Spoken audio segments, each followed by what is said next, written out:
nuestro programa Ahora Sordio con nuestro gran invitado Daniel Mora, con el cual vamos a hablar de cine de terror y él nos va a explicar por qué eligió este tema. Así que le damos un gran aplauso a Daniel Mora, que se viene a sentar acá. Bueno, hoy día viernes 13. ¿A qué hace referencia esa fecha? Primero aclaremos. Viernes 13 es un día tradicional en el que se dice que la mala suerte abunda en muchas actividades y depende ahí de la tradición a la cual uno se acoja, sea la sudamericana o la anglosajona.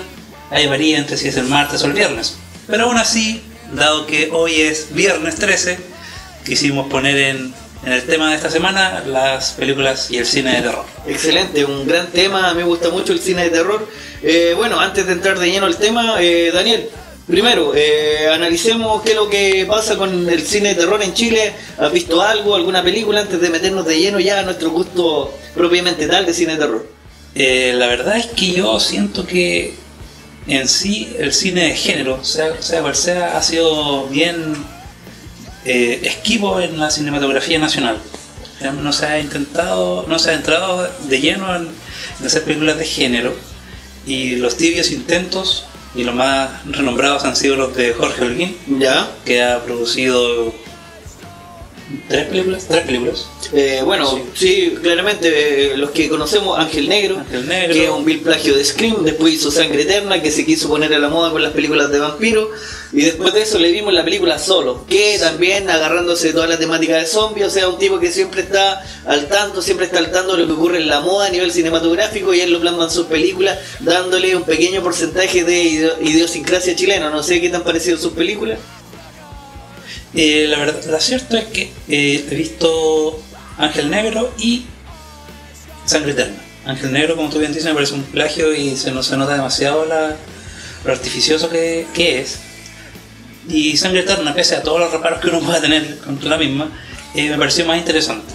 Ya, perfecto. Ángel Negro. ¿Solo tuviste la oportunidad de ver Solo en la película de zombies de Holguín? No, eso no tuve la oportunidad, así que puedes explayarte tú de... No, más que explayarme, una película que, bueno, se maneja bajo el amparo de las películas de zombies. Ya, como todos ustedes saben, George Romero, el padre de este subgénero del cine terror. Más allá de eso, técnicamente tiene algún aporte, pero yo, si tuviese que recomendar algo de terror en Chile, 100% me la juego por la película Chilean Gothic. Más que película, no es un largometraje, un mediometraje basado en unos cuentos de Lovecraft. Sí, el modelo de Pigman. Sí, el modelo de Pigman, y una gran actuación de Luis Alarcón, una película muy recomendable. Lamentablemente, yo por más que la he buscado en internet, no se encuentra en internet. Yo la vi en un ciclo de cine. Pero yo la tengo. Bueno, acá el hombre la tiene, la puede conseguir y todo eso. Daniel, profundizando ya más en el cine de terror a nivel mundial, bueno, comencemos. Te doy la palabra. ¿De qué quieres hablar tú? Analicemos primero cine de la gran industria, Estados Unidos. Sí, veamos casos de allá. Hagamos un viaje en nuestra propia vida cinematográfica, cinéfila. ¿Ya? ¿Cómo entraste tú al cine de terror? Bueno, si a mí tú me preguntaras películas de terror, una de las primeras películas que me causó demasiado pavor y que me introdujo mucho al cine y de tener la sensación de miedo, ese fenómeno yo lo podría reconocer que lo vivió con dos películas puntualmente. Punto uno, El Exorcista, la versión original del William Friedkin, que es una película bastante tétrica, que está relacionada con todo lo demoníaco, en el cual cuenta la historia de una niña que se ve... creo que se ve poseída por el diablo, y aparecen estos tipos curas que tratan de hacer un proceso de sanación. Ahí vemos a esta Linda Blair, así girando la cabeza en 360 grados. Pero más allá de eso, las secuencias están súper bien hechas, tiene harto terror. El terror se logra transmitir a través de la pantalla. Y otro caso emblemático que a mí me produjo una sensación de pánico, de horror, la hizo el gran maestro, el gran maestro del cine, Stanley Kubrick, que es un director de cine que es muy transversal. Él pasa por distintos tipos de género. Lo vimos haciendo ciencia ficción con 2001 Odisea en el espacio, pero también lo vemos haciendo algo bien terrorífico, con a mi parecer, si no el mejor o uno de los mejores papeles de Jack Nicholson, haciendo de un tipo que se tiene que ir a una montaña, a un hotel, y empieza a sufrir, no sé, un extraño comportamiento, lo cual lo produce en él comportarse de una manera muy violenta. No sé qué te pasó a ti, con cuál película te introdujiste al cine de terror. Partí con dos también. La primera fue el remake que se hizo de La Noche de los Muertos Vivientes. La de Tom Savini. Sí. Un día en Chilevisión la encuentro a medianoche, me quedo a verla y de ahí pasaron varias semanas en las que no pude dormir tranquilo, debo reconocer. La noche me causaba mucho pavor y estuve ahí a puertas de tener que recurrir a ayuda psicológica para poder superar ahí el trauma que me generó ese remake. Pero más que el terror en sí, en esa película es la sensación de agobio que produce la película misma. El encierro en la casa, El encierro en la casa, ese agobio. De no poder salir, sí, justamente. Pero la primera película que me produce miedo es La Profecía. La versión original de La Profecía, la vi hace ya muchos años y ahí fue la primera vez que sentí el miedo primigenio que puede llegar a producir el cine. Y eso es lo interesante, encuentro yo, con el cine de horror, que es sabido que el cine es un generador de emociones en las personas y en los espectadores, y eso se puede ver muy bien en el cine de terror. Si intenta conseguir alguna emoción y exaltándolo, en este caso, que es el horror. Volviendo a lo que es el cine de terror, hay una película, ya cuando yo perdía la esperanza en cuanto al cine de terror, apareció una película que realmente me produjo un espanto. Tuve la oportunidad de verla en el cine, que es El Proyecto de la Bruja Blair, una película que, como todos sabemos, se volvió una película muy de moda, pero en sí, en ese formato que es falso documental, se logra aproximar, ya que el movimiento de cámara es súper natural, uno se logra meter de tal forma dentro del cuento de la película que logra sentir el miedo, que logra sentir esa soledad que se da en el bosque, que va viendo cómo los amigos van desapareciendo, y tiene un gran aporte desde el punto de vista de la sensación. Desde una perspectiva ya mucho más cinematográfica y aportando un dato más duro, ese tipo de formato de película ya se había hecho con anterioridad, específicamente en una película denominada Holocausto Caníbal, que está hecho bajo el mismo formato, pero ya es una película totalmente caníbal de unos investigadores que se van a la Amazonia y empiezan a cometer cruentos crímenes, y al final empieza a haber un caos total. Pillan después las películas y las imágenes realmente se muestran, hay empalamientos, hay violaciones. No sé qué te parecen esos casos, o qué otra película puede agregar a estos listados que estamos comentando. No podemos dejar de mencionar algo que durante los 90 se dio mucho que hablar, que fueron Las Caras de la Muerte. Ese también buscaba generar esta sensación de que en realidad esto pudo haber pasado. Justamente. Exacto. La misma sensación de falso documental que tiene Proyecto de la Bruja Blair y Holocausto Caníbal.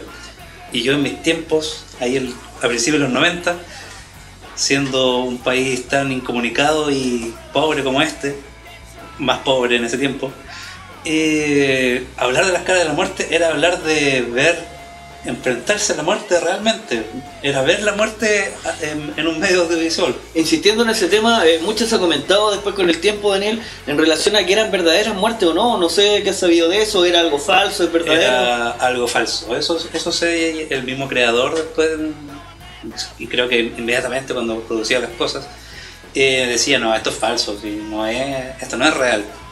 Sí, obviamente ahí había una muerte de un mago que moría con unos clavos, eso se comprobó que era falso, pero había en otros casos que a mí me parecían muy verdaderos. Por ejemplo, una pareja de jóvenes que salta de un edificio con un Benji y supuestamente el elástico a cierta altura debiera volver, y los tipos calcularon mal la cantidad de elástico que le pusieron más metros, cosa que al llegar al suelo rebotaron, o sea, se hicieron mierda, ¿cachai? ¿No?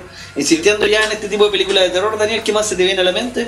Bueno, entonces está todo este fenómeno de falso documental que yo creo que Internet lo mató. Hoy hizo que tengan que recurrirse a mayor creatividad para que pueda funcionar. Uf, qué buen tema tocaste, Daniel. Justamente, o sea, Las Caras de la Muerte en los 90 era algo secreto, era algo místico, era algo que solamente algunos habían visto. Como tú dices, YouTube y otras páginas que mezclan el porno con lo grotesco ya quitaron la magia a ese tipo de secretismo. Exacto, entonces, si nos remitimos nuevamente al Proyecto de la Bruja Blair, durante toda esa campaña promocional que se hizo, durante mucho tiempo podía darnos la impresión de que era real, de que había ocurrido algo así, que estos jóvenes que desaparecen realmente desaparecieron. Perfecto. Pero esto ahora ya no se puede hacer tan así.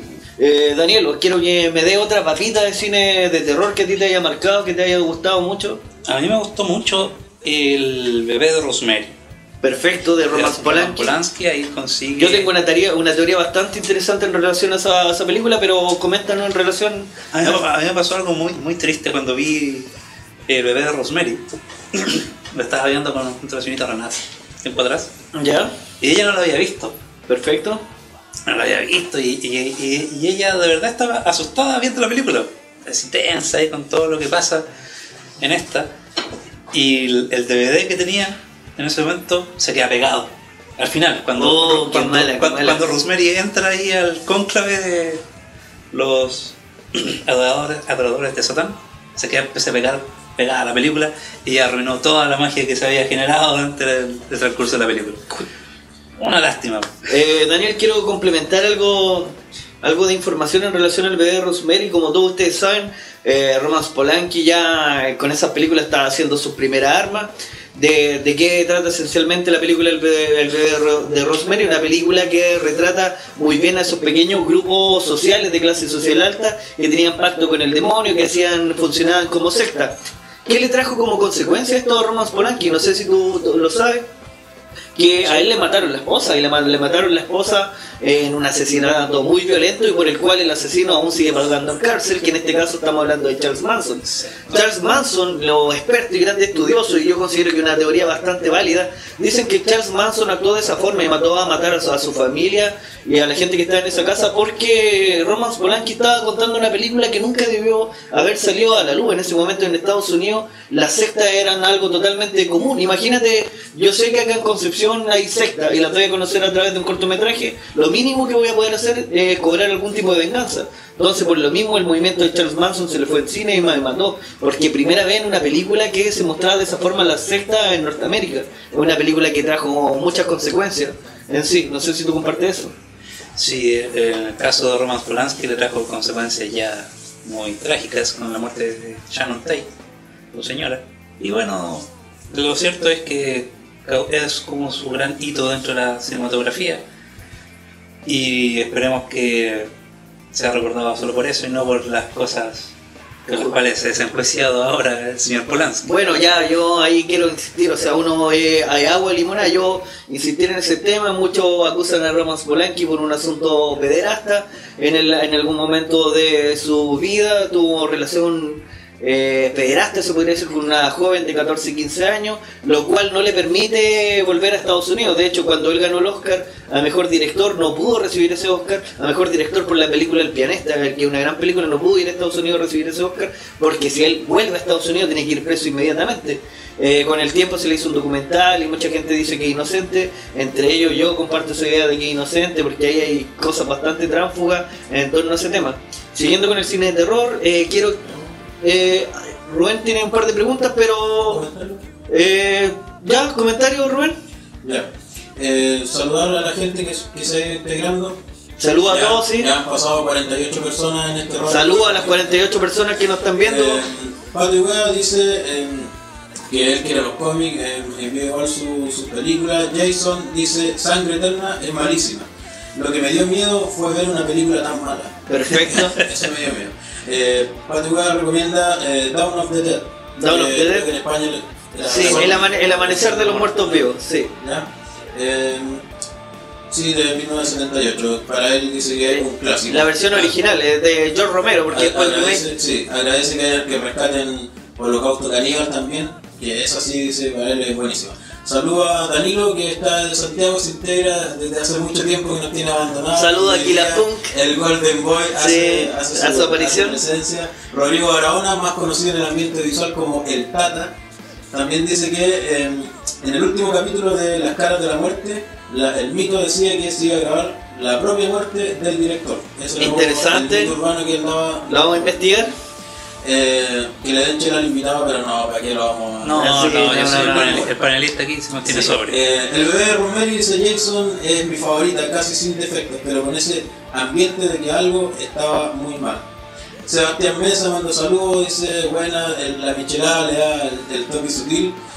La novena puerta, ¿se considera de terror? Pregunta Jason, es de mis favoritas también. Desde mi perspectiva yo creo que sí, igual es la misma línea del bebé Rosemary. Y destacan que todo el ambiente que se ha creado acá en esta pista se lo da nada más y nada menos que la caja de Santa Elena que tiene ahí, porque a veces que igual se la van a tomar en vivo, Sí, tirando el codo y parando el En algún momento ahí quizás con Guataná.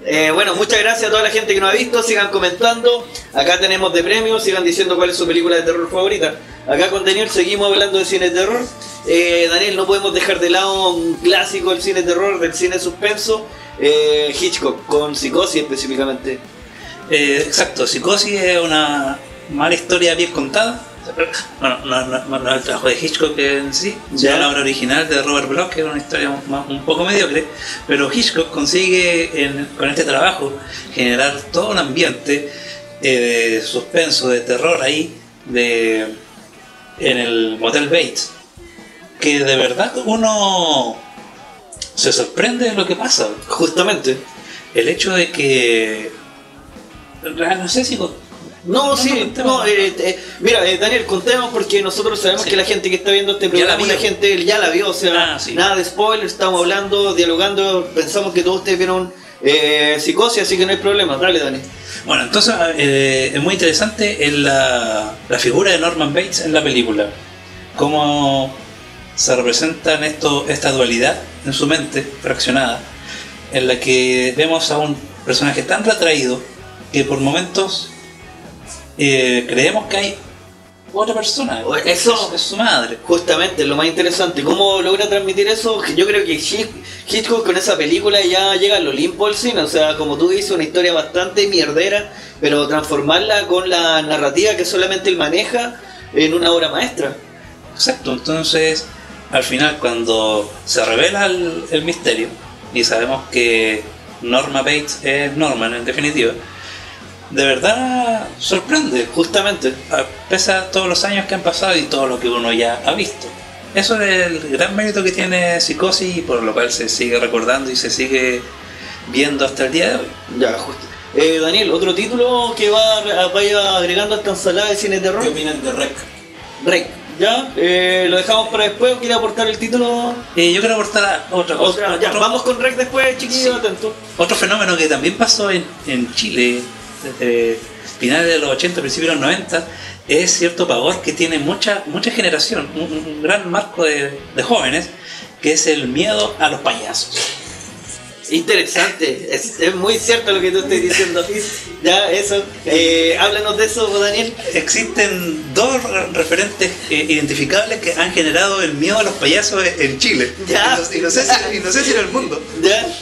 Que es, primero, It, basada en la novela de Stephen King. Sí. Y el otro, el Tony Pulguita. El Tony Pulguita. ¿Ya? Y bueno, ese es un poco más entrado en la época de los 90. Y la otra es Payaso Asesino del Espacio Exterior. Ya, tenemos dos títulos ahí. Entonces, It es un trabajo que se intentó hacer más seriamente, pese a lo ridículo que pueda ser visto desde la perspectiva ya más adulta, pero causaba miedo. Y los Payasos Asesinos del Espacio Exterior era una película que se hizo para el deseo. Era una película que se reía de sí misma, como Los Tomates Asesinos, pero aún así, para la mente infantil de los chilenos de ese tiempo, causó un pavor que ahora generaciones enteras no pueden ir al circo a ver a los payasos. Justamente. Aprovechando el comentario que nos hizo Rubén recién en relación a Rec es una película española dirigida por Paco Plaza y Jaume Balagueró. Balagueró, un excelente director de cine de terror. Antes de esa película, que podríamos decir que es una de las películas a nivel comercial de las más exitosas que ha hecho él, yo les recomiendo que revisen del mismo director dos películas. Una película que hizo anteriormente, una película que se llama Los Sin Nombre, una película muy interesante que habla sobre los niños desaparecidos en España, pero desde una perspectiva ya del terror. Y también una película que se llama Darkness, en la cual actúa la mijita rica, mi amor, Ana Paquin, que con el Giancarlo Giannini, una película muy buena, y ahí actúa también Fele Martínez, dos películas de género muy interesantes.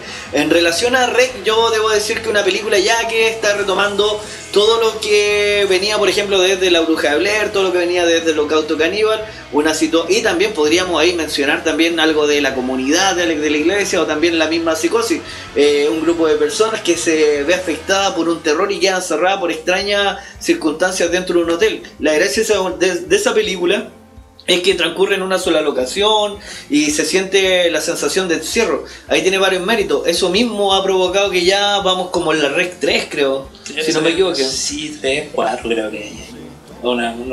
Yo en realidad no le da tanto mérito, o sea, puede ser un ejercicio interesante y quizás llama más la atención por ser una película iberoamericana que tomara ese estilo. Pero en sí, Rec a mí fue como ya otra película de cámara en mano. Ya, perfecto. Daniel, vamos insistiendo en el tema de terror, pero más que analizando películas, metámoslo ya dentro del asunto del personaje. Si yo tuviese que darle sentido a la década de los 90 en relación al cine, terror y personajes que causaron pavor, vamos con El silencio de los inocentes y Hannibal Lecter. No sé qué te parece ese caso. Hannibal Lecter, yo creo que más que terror, produce una sensación de angustia la interpretación que genera Anthony Hopkins. ¿Ya? Hay un suspenso que está ahí como, este tipo en realidad puede salir y comerse mi cachete. Obviamente, o sea, el tema de la Sí. de la antropofagia ahí está súper latente durante toda la película. Pero es como un temor ahí más sutil, encuentro yo, no es como el temor clásico que uno entiende, el terror clásico. Pero me parece un personaje inolvidable y importante dentro de la historia del cine. No así como el Hannibal Lecter de Hannibal. Justamente, ya hay una variación en relación al tema. ¿Algo más que agregar, Daniel, en tu lista? ¿Qué más tienes? ¿Algún referente? Asia, por ejemplo. Los asiáticos en el último tiempo han hecho harto terror, un terror ya mucho más urbano. Hay harto ejemplo, por ejemplo, tienen la franquicia Ringu, que en Estados Unidos ya se vieron con la obligación de comprarla y hacer todas esas películas con Volaro, pero la versión original en Ringu es una película bastante buena, lo mismo que El Club del Suicidio. ¿Qué título podemos agregar a cintas que esté mencionando? ¿O algo más clásico? Que Ju-On. Sí, Ju-On igual es una película... Una película tailandesa que se llama Shutter. Shutter, sí, justamente. Yo creo que para el gran público, intentamos la generalización del espectador de cine, el cine asiático vino a remecer lo que uno entendía por terror. Ya. Porque el gran público ya nos estaba sorprendiendo con el terror en los últimos años. Ya géneros como el de zombies estaba convirtiéndose ahora en comedias con zombies.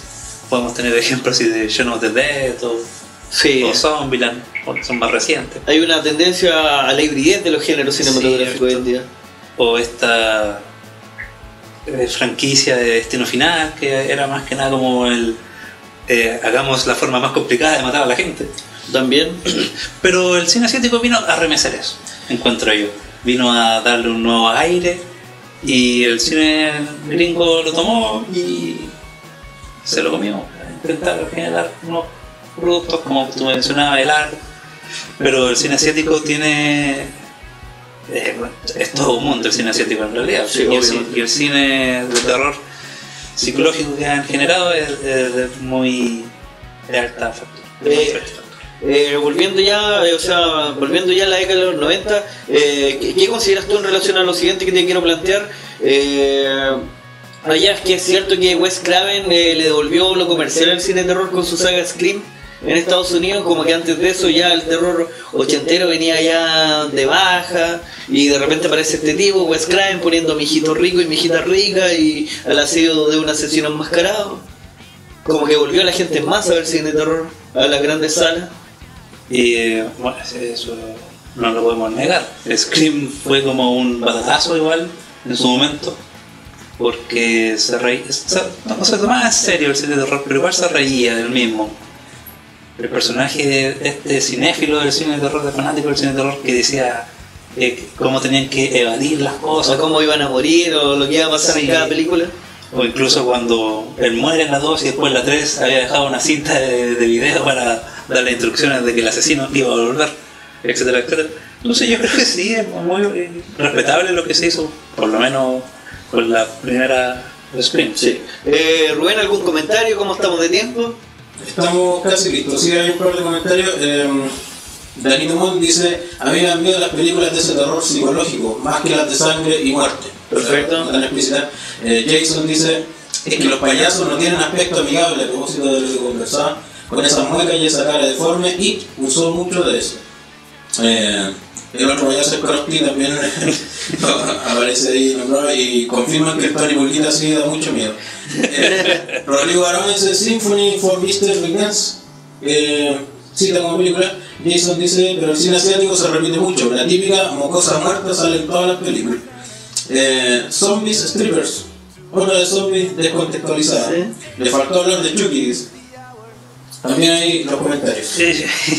Bueno, esa Sympathy for the Mr. Vengeance, debemos decir que no una película que por sí solo no se puede leer, es una película que pertenece a una gran trilogía que se llama la trilogía de la venganza, en la cual Sympathy for the Mr. Vengeance es la primera película, viene después Old Boy, que es uno de los grandes clásicos del cine de los últimos tiempos, y cierra con Lady Vengeance. Esa vendría a ser la trilogía de la venganza, tiene harto de terror, harto de violencia urbana. Daniel, como para ir cerrando, ¿alguna otra película que quiera agregar? ¿Algún comentario final? Para finalizar, no podemos dejar de mencionar el que nos trajo a este tema, Viernes 13, o Martes 13, como se conoció en Latinoamérica, y el gran Jason Burgess, que pese a que se enmarca dentro de un subgénero del terror que es el slasher, aún así mantuvo a muchos de nosotros bastante asustados en aquellas primeras años de los 90. Perfecto. Yo sé que mucha gente lo que está viendo y después la gente que vea el programa editado en internet va a decir, puta, pero faltó que nombraran tal película. Todos esos comentarios háganlo saber a través de Editando, del sitio de www.editando.cl. Solo quiero agregar que los fanáticos de la serie The Walking Dead deben estar contentos porque se anunció la fecha de regreso para la tercera temporada, que será el 14 de octubre. Así que todos aquellos fanáticos de estos zombies y de esta película de terror que nunca se termina, espero que la esperen con mucha ansiedad. ¿Palabras al cierre? Palabras al cierre. Nunca olviden subirse el cierre del pantalón después de ir al baño. Muy bien, muy bien, Daniel. Ya, con esto despedimos a Daniel F. Mora, un fuerte aplauso. Este Mora no deja de sorprendernos cada vez, sacar estas papitas de terror. La otra semana quizás de qué vamos a estar hablando. Ahí lo pueden seguir en Twitter, @Daniel F. Mora. Lo pueden putear, lo pueden felicitar. Ustedes saben, el internet es algo totalmente democrático. Pero vamos ahora de lleno a la entrevista. ¿Quién es Jorge Grandón? ¿Quién es Guataná? Háblanos de ti. Mira, Jorge Grandón, más que nada, y Guataná vendría siendo dos personas o dos personajes dentro del mismo cuerpo. Ya, a ver, ¿quién es Jorge Grandón primero? Jorge Grandón vendría siendo todo el lado, digamos, derecho, todo lo que divide mi sector derecho, vendría siendo Jorge Grandón, escribo con la derecha, con la mano derecha, y Guataná vendría siendo todo el sector de la zona izquierda de mi cuerpo, que vendría siendo el hemisferio izquierdo dividido. Ya. ¿A qué se dedica Jorge Grandón? Jorge Grandón, me dedico a estudiar, a hacer mi vida normal, común y corriente, y Guataná vendría siendo todo ese ente, digamos, creativo, y también esta capacidad creativa y también de proyectarse al futuro, digamos, también como una cierta especie de personaje con ya un alter ego. O sea, si Jorge Grandón tiene un alter ego, Guataná tiene un alter ego que es Guataná tiene un alter ego que es Guataná presidente 2014. Perfecto. Ya volviendo al personaje Guataná, el año pasado, como tú bien sabes, en Chile hubo un movimiento estudiantil bastante amplio, harta gente se le iba a marchar, miles de personas en Concepción, muchas veces se te vio marchando. Cuéntanos qué pasó ahí, por qué te involucraste tanto en las marchas, realmente se podía apreciar desde un punto de vista de la performance, o tú estabas comprometido con el movimiento. ¿Cuál fue tu misión en esas marchas?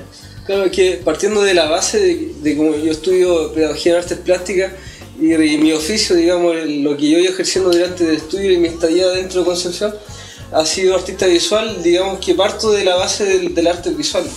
O sea, quizás otra persona que venga de la disciplina del teatro, venga de la disciplina de, no sé, de la intervención, digamos, a través del cine, le puede dar otra categoría y quizás otro nombre a su representación o lo que esté siendo in situ, ¿cachai? Pero yo vengo en realidad así como artista visual, ya vengo trabajando en 2008. Y como vengo ya, también tengo una trayectoria, digamos, a principio como ligado con la performance. Esto de Guataná presidente se empezó a involucrar un poco, digamos, en 2009 con toda esta con todo este bombardeo que había de propagandas políticas en el 2009. ¿Cachai? O sea, si tú te das cuenta, en 2009 fue el boom de las propagandas políticas y el boom también de sacar plata a la mesa y vamos a invertir plata en difusión. En ese mismo tema, mucha gente que nos ve, por ejemplo, mi amigo Darico que está bien, Darica, hay gente de Santiago que nos está viendo. Cuéntanos, ¿quién es Guataná? ¿Dónde podemos encontrar información de Guataná? ¿Cómo nace el personaje? Mira, es que igual, información, vamos al tiro.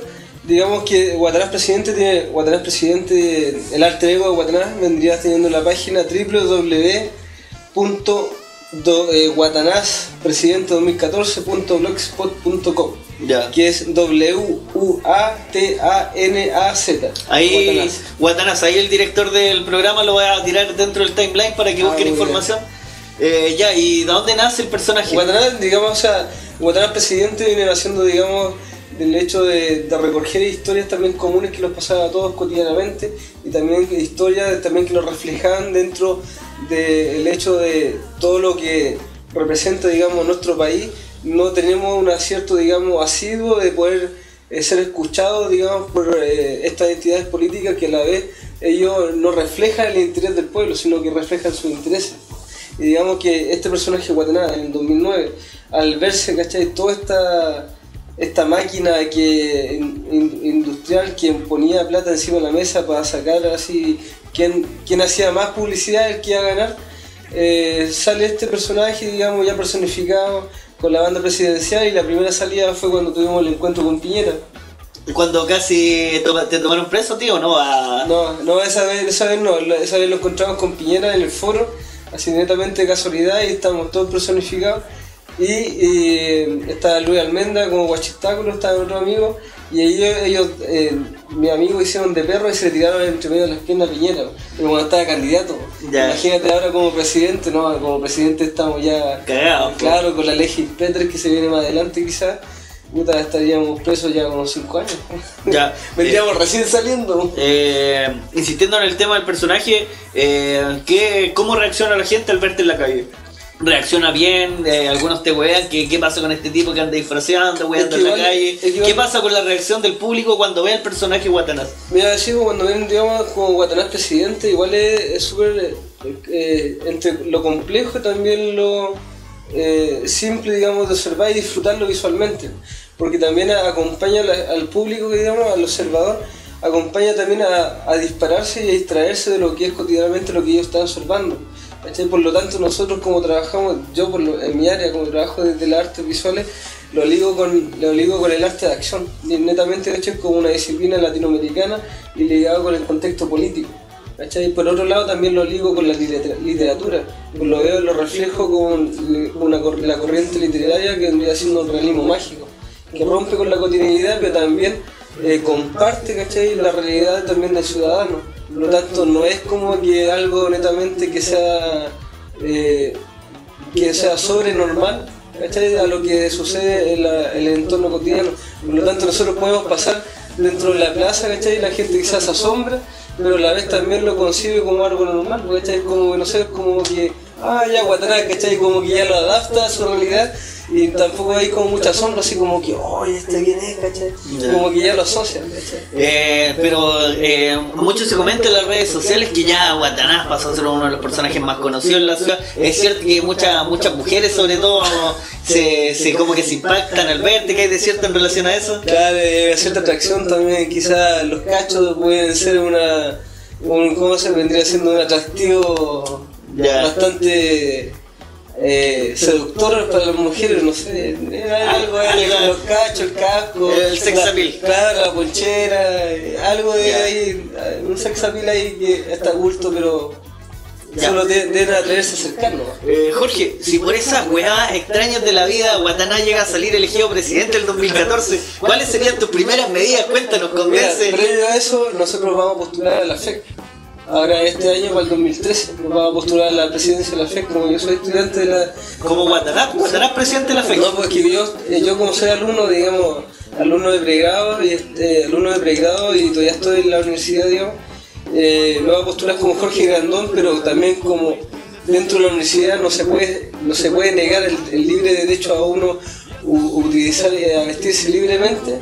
por lo tanto yo utilizo mi personaje como para representarme como, digamos, representarme en la lista de la candidatura de presidente del afecto. Por eso, como todos usan, no sé, por el presidente que se tira de la lista X, se tira así como vota por el Bruno García, ¿cachai? Se tiran con un seudónimo, y por qué yo no puedo hacer literal mi seudónimo y llevarlo a la representación literal. ¿Cachai? O sea, Watanabe Grandón, ¿cachai? ¿Y por qué no hacerlo Watanabe Noski, ¿cachai? Se tira a la presidencia y así. Pero honestamente hablando, ¿tú te viste la moneda en algún momento? Mira, mis intereses más que nada particulares son, en realidad, viéndolo puntualmente, vendría siendo un portador, ¿no? Un portador de la gente también, los que no tienen derecho a voz dentro de esta democracia que es totalmente libre, pero a la vez esta democracia que es totalmente libre te cuarta, ¿cachai? En lo que viene siendo, no sé, hacer llegar tus planteamientos, ¿cachai? Que se puedan reflejar a largo plazo o a corto plazo.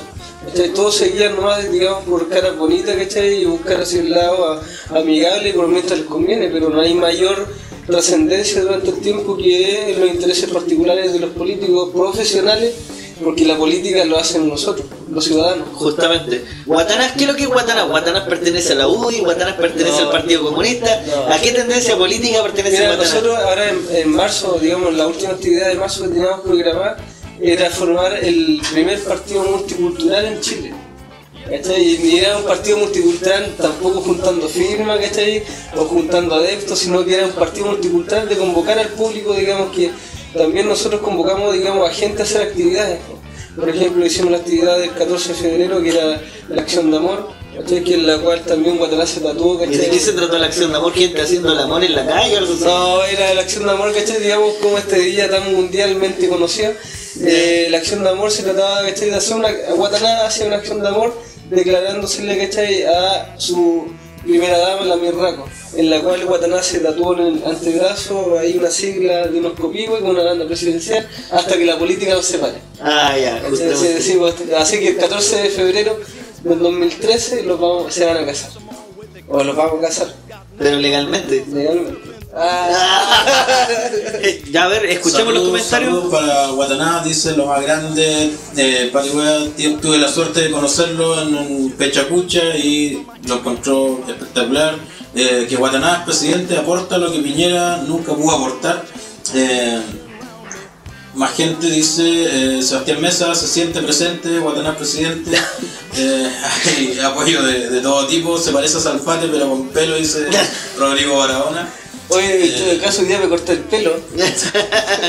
Hablando de democracia, Jason dice nos da la libertad, pero nos dicen cómo usarla. Como dice Natch Scratch, es una democracia bien extraña, por decirlo menos.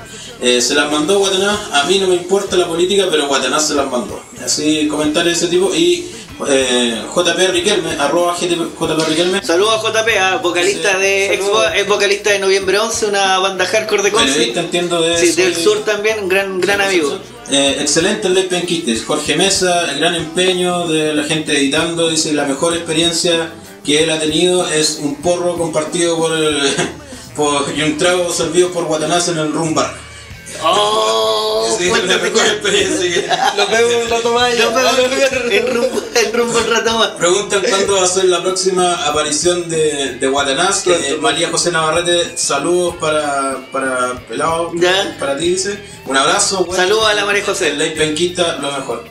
Y ya que ahora sale el mensaje para el pueblo de Watanabe. Justamente, y ahora para ir cerrando, creo que estamos ya en los minutos finales. Te damos plenas libertades, Watanabe, para que te despidas de tus futuros votantes. ¿Algún mensaje que quieras darle a toda la gente que te estuvo viendo en este rato? Yo creo que la primera instancia sería transformarme en el personaje y adentrarme, digamos, buscarlo recóndicamente. Sería cambiar el rostro. Ahora sí.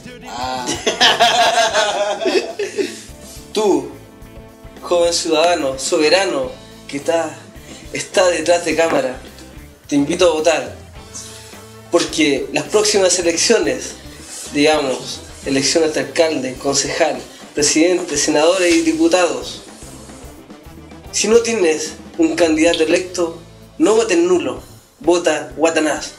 Tu presidente 2014, lista 69. Porque en nombre de la democracia y la libertad, unámonos todos. Vota Guatanás, tu presidente. ¡Bravo! Guatanás, ¿algún mensaje de despedida? ¿Un mensaje final? I love you people. Ya. Santa Elena, En Santa Elena, eso está vacío en parte de la representación. Claro, eso es parte Ya, pues, despedimos a Guatanás, un gran invitado. Lo pueden seguir viendo en www.guatanás.blogspot.com. También tiene páginas de fans en Facebook. Así que Guatanás Presidente, pueden firmar, agregarse a su lista. Así que Guatanás, te despedimos, muchas gracias por haber estado en nuestro late. Esperamos tenerte algún día disfrazado con el personaje mítico Guatanás. Llamaron eso también, ¿no? Sí, ahí hoy día fue totalmente sin improvisación. Sí, así que para la próxima va a estar de Guatanás. Lo despedimos con un fuerte aplauso. Muchas gracias, Jorge. Muchas gracias. I love you. Y ahora vamos a presentar al director del programa y panelista estable, panelista de actualidad y de varios temas, profesor de Santo Tomás, entre otras cosas, y director del sitio Editando, Rubén Alarcón, más conocido como @Basofia. Le damos un fuerte aplauso. Así que ya estamos entrando a tierra derecha. Y esclavo de Jorge. No, estamos entrando. Ahora siempre hay menos aplausos, ¿no? Sí, Como que los invitados no, se van, la no. gente se va. Ahí ya Guatanás ya entró a servirse otra chela, Daniel tomó los controles. Así que Rubén, pues, acá estamos otra semana ya cerrando el sordio Lazy Show. ¿Qué tema tenemos preparado para el día de Saludos hoy? a toda la gente que está bien. Va, Sofía. Hoy día vamos a hablar de algo que nos puede costar la vida en internet y futuros trabajos, un futuro laboral que pudiésemos tener. Mucho mejor así. Es mucho mejor que el que hoy tenemos. Los canales regionales. Obviamente nosotros vemos, yo creo que del equipo de Editando yo debo ser el único que ve tele. O sea que poco menos no ve cine. Ustedes dos con Daniel son cinéfilos de tomo y lomo. Yo veo tele, yo veo mucha tele. Y sin embargo de los canales regionales hay algunas cosas que me gustan, otras que no tanto. Yo quiero destacar o hacer una mención negativa en este caso, ya que estamos hablando de esto y de jugársela a un programa que se llama Del Habitar. Del Habitar. Yo no sé si tú lo has visto. Sí, creo que sí lo he visto. Es un programa que está producido por una productora local que no conozco a nadie, por lo tanto puedo hablar tranquilamente. Se llama Leviatán Films. Ya. Y ellos generan un programa que es donde toman a un arquitecto de la Universidad de Concepción. Bien acartonado, si tiene buenos antecedentes académicos. Sí, y él sale por las calles de Concepción a un poco hacer una crítica o en otros casos a describir algunas cosas, enseñarle a la gente un poco por qué se estructuran las calles o las construcciones de cierta forma. Y yo la verdad que la primera vez que lo vi me llevó una decepción enorme, porque no solamente la producción no es de lo mejor, sino que simplemente para mí fue una vil copia al programa City Tour del gran Federico Sánchez con Marcelo Comparini en Canal 13 Cable. Me sentí bastante decepcionado. Yo como fan de City Tour, a mí me gusta mucho, yo lo sigo desde casi sus principios. Ahora que han ido saliendo, dieron una vuelta por Cannes y han ido mostrando otras realidades. Han estado también en regiones. Y encuentro que el personaje de Federico Sánchez, que lo pueden buscar en Twitter como @FedeTour, es tan fuerte y tan potente que hace la gran pega, o sea, y en la complicidad que tienen con Comparini genera una cuestión muy interesante que es muy agradable de ver. Y por supuesto el tipo tiene un backup y un conocimiento importantísimo que lo transmite cada vez que él no puede dejar de ver algo, ve, ya sea pintura, moda, vehículo, porque le gustan mucho los autos, etc. Es muy muy completo. Sin embargo, el que aparece por acá por Bio Televisión, Canal 9, deja bastante que desear en ese sentido. El arquitecto, como tú dices, claro, él puede tener mucho respaldo, pero simplemente no tiene ángel para la cámara. Como se dice en el ambiente, la cámara no lo pesca, no funciona. Y es muy, muy pacato el programa, es muy acartonado. La publicidad que está puesta ahí a modo de gráfica, si bien es cierto, algo aporta, funciona, interesante, pero sería bueno, el programa es muy tieso y la manufactura, la cámara en mano es poco limpia, entonces eso no ayuda mucho al programa. Bueno, como comentario final debemos decir que entonces Del Habitar para Rubén Alarcón es una mierda, eso podríamos decir. Entonces Rubén me parece bastante interesante. Yo como no uso los garabatos ni las palabras soeces, yo podría decir que no es de mi gusto. Ya, bueno, continuamos en el canal regional. Pues, ¿qué pasa con el gallinero? La alternativa de programas juveniles en la región. Mira, fíjate que los programas del canal regional, digamos que no son externos, que son del canal de estudio, como el matinal, como el mismo gallinero y como también siempre juntos, que aparece por ahí a esa hora, a eso del mediodía. A mí me parecen buenos programas, no tanto porque sean muy bien hechos. Ya, y nosotros no somos quien para juzgar la calidad técnica sabiendo que salimos con esto que tenemos. Pero por último, ya tiene cojones ya. Eso sí, y tiene mucho contenido. Sí. Pero esos programas que genera Bio Televisión a mí me gustan porque son muy localistas. Defienden mucho lo local. De hecho, los temas de conversación la gente llama mucho, se nota mucho en sus páginas sociales, también en Facebook. La gente les deja mucho comentario. Hay gente, los que siguen, por ejemplo, el gallinero, se pueden dar cuenta que tienen un buen feedback del público, principalmente porque ellos no han perdido el rumbo. O sea, los artistas locales saben que tienen el gallinero como una plaza para ir y mostrarse, para tocar, independiente que les gusten a 4 pelagatos o que sean muy masivos, pero cuentan con eso. Los gestores culturales cuentan con el gallinero para ir y decir: nosotros estamos haciendo tal evento, tenemos una exposición de tal cosa, vamos a hacer esto, lo otro, y hay un espacio. A mí me parece súper bueno que ellos no pierdan ese norte, porque el problema de los programas regionales, y que es lo que hasta el momento a nosotros no nos pasa, y espero no nos pase tampoco, es que empiezan a mirar a Santiago y empiezan a imitar lo que se hace en Santiago, y empiezan a copiar las temáticas, empiezan a hablar de lo que hablan los programas en Santiago, y obviamente los programas de Santiago salen a nivel nacional. No se puede competir con eso. Entonces, si tú tienes un canal local, tienes que sacarle partido a la información local. Eso es lo que hay que hacer. Complementar lo que estás diciendo en relación al gallinero, comparto que tiene ciertas falencias técnicas. También puedo agregar que los conductores a veces les falta mucha información, les falta algo de cultura, pero sí, como punto a favor al gallinero, mencionar que, punto 1, es el gran semillero de la música regional y la música penquista. O sea, ¿para qué andamos con cosas? Es la vitrina que tienen las bandas, que tienen los solistas para dar a conocer su música, y ya ese simplemente hecho es un hecho muy favorable que tiene el programa. Y también lo que tú decías anteriormente, lo de los gestores culturales. Yo trabajando en Balmaceda Arte Joven, me ha tocado varias veces ir allá al gallinero, y la gente, la producción del gallinero, siempre la mejor disposición para dar a conocer los eventos culturales que se hacen en Concepción y la región. En ese sentido ya tiene 2 puntos a favor, que hace del gallinero un programa que se mantenga en el tiempo, que tiene un nicho constante de gente y tiene hartos elementos que le son favorables. Y que ha servido también no solo semillero para los artistas, sino que para ellos como canal, ir sacando rostros, entre comillas, y hacerlos pasar a las ligas mayores, como podría ser, por ejemplo, los mismos animadores, los conductores del matinal, que antes también fue conductor de gallinero, o la conocida por algunos, Valeria Ortega, que ahora está en Santiago y que cuando parte en el gallinero. O también el tipo que ahora está en la red, ahí uno periodista. En ese sentido, yo creo que Canal 9 la está haciendo bien. Hace harto tiempo que está trabajando bien. A mí yo te digo, yo consumo harto. Yo veo el programa del mediodía, que es de consulta con médicos, con abogados, que de repente para cualquiera puede ser medio fome, pero yo digo, es bueno verlo porque está apoyando gente de acá.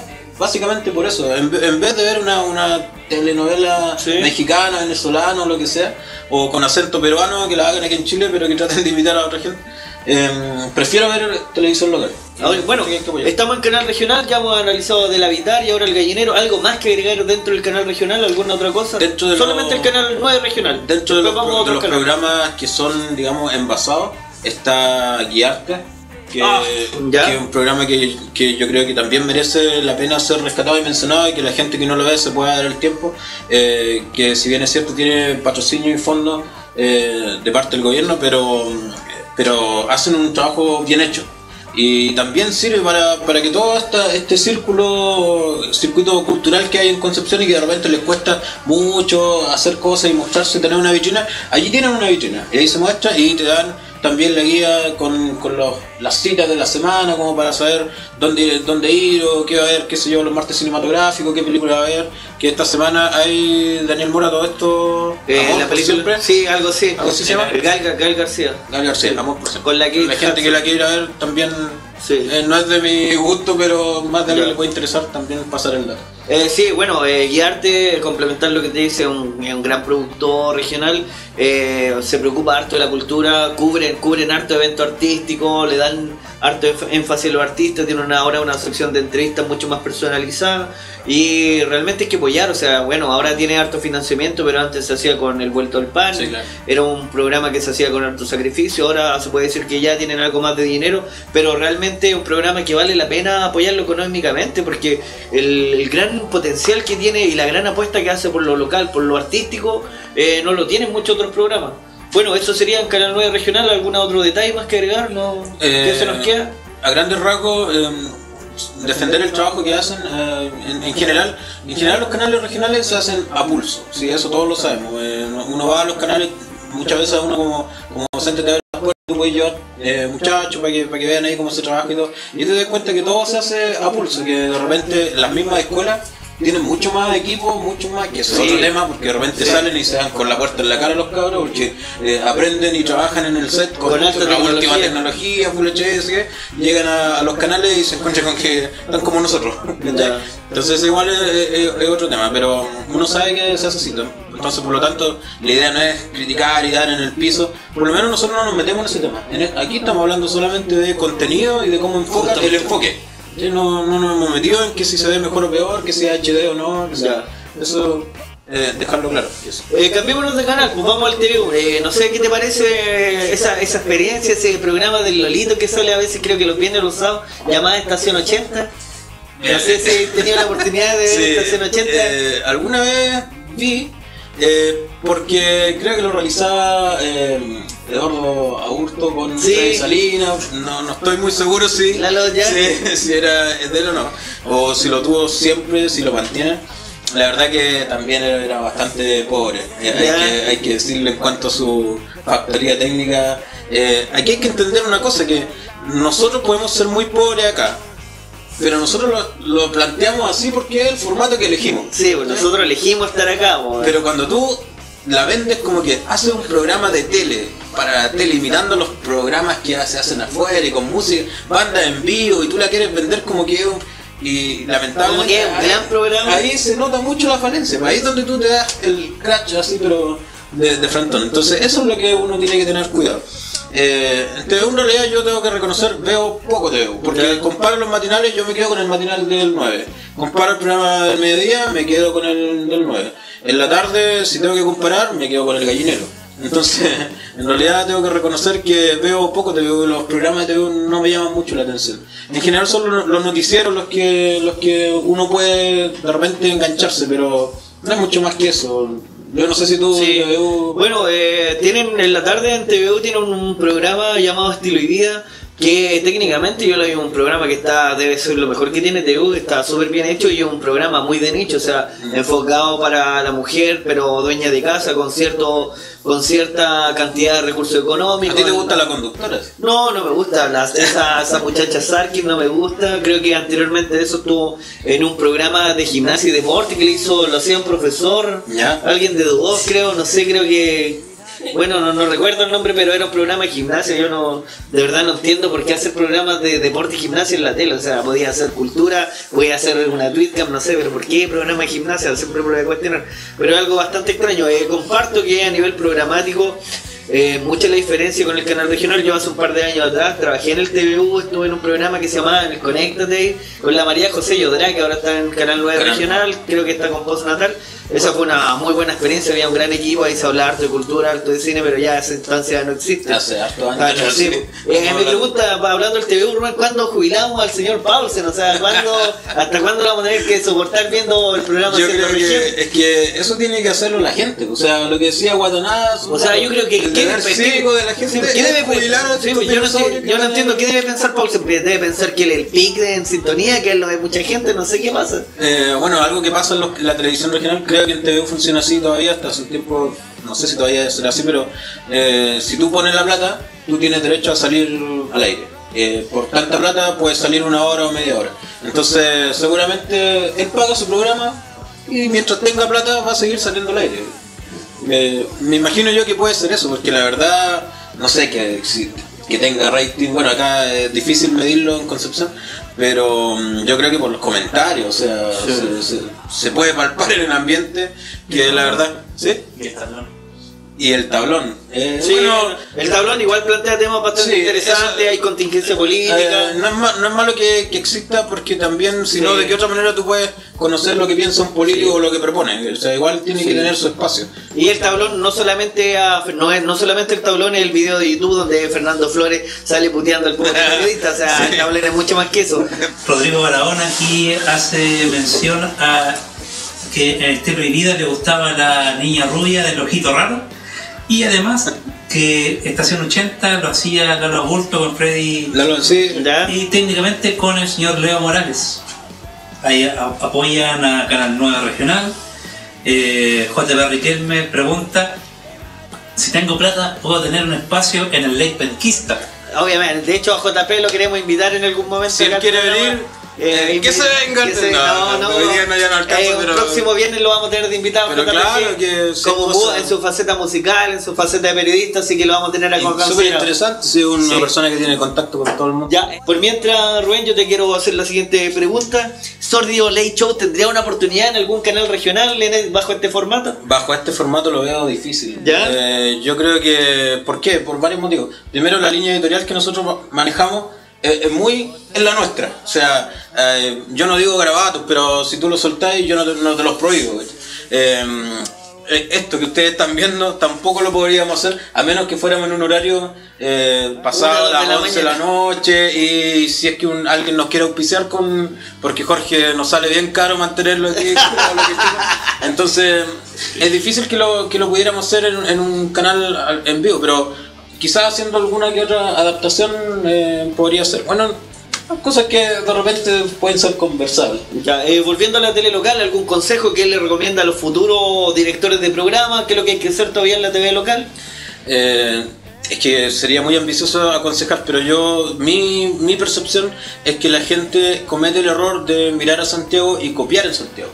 Y la verdad es que yo te digo, si hay algo que defender en los canales regionales es cuando hacen precisamente televisión local con enfoque local, con los temas locales. Cuesta, porque obviamente si tú vas a sacar un programa diario, tener invitados todos los días, tener los temas y la pauta completa todos los días para una semana completa de solamente temas locales, obviamente que es más difícil. Por lo tanto ahí hay que matizar un poco. Pero no por eso nos vamos a poner a hablar de lo que le pasa a la Anita Alvarado, o lo que le pasa a farándula, o temas que la verdad que a nosotros nos interesan poco y nada. Eso hay que tenerlo claro. Y también a la gente, o sea, el llamado para la gente, el público, como decía lo que iba a decir antes, Guatará decía, la gente tiene que hacer presente su deber cívico. Y acá es lo mismo, o sea, si tú no reclamas contra la televisión y tú sigues viendo, no te gusta que hablen de farándula, pero sigues dándole rating, sigues teniendo el televisor encendido a esa hora en ese canal, obviamente que la gente o los que estén más arriba nunca van a decir, oye, hay que sacar este canal de la parrilla, o sea, este programa de la parrilla porque no está funcionando. Uno tiene que presionar, uno tiene que reclamar, uno tiene que hacer, entre comillas, defensa de sus intereses. Y si tú quieres ver mejor televisión, entonces reclámalo. Si quieren ver un mejor programa acá, díganos, hagan sus comentarios, sus preguntas. Perfecto, ya agradecemos a toda la gente que nos vio en el día de hoy, agradecemos a Guataná que tuvo la cordial gratitud de venir en vivo, lo esperamos el próximo viernes sacramentalmente. Doy saludos a toda la gente que nos vio hoy día, busquen los programas que están editados en la red, mandar saludos a Natalia Sánchez, que es una profesora, una gran amiga que me está revisando la tesis de magíster, le está poniendo harto empeño, me está sacando harto el trote, así que le mando un gran agradecimiento y nos vemos la otra semana. ¿Algún saludo final? No, vámonos, señores, y nos vemos el próximo viernes. Muchas gracias, y al señor Jason que se ponga en contacto con nosotros porque le vamos a entregar su premio. Muchas gracias, señores, nos vemos el otro viernes. ¡Saludos!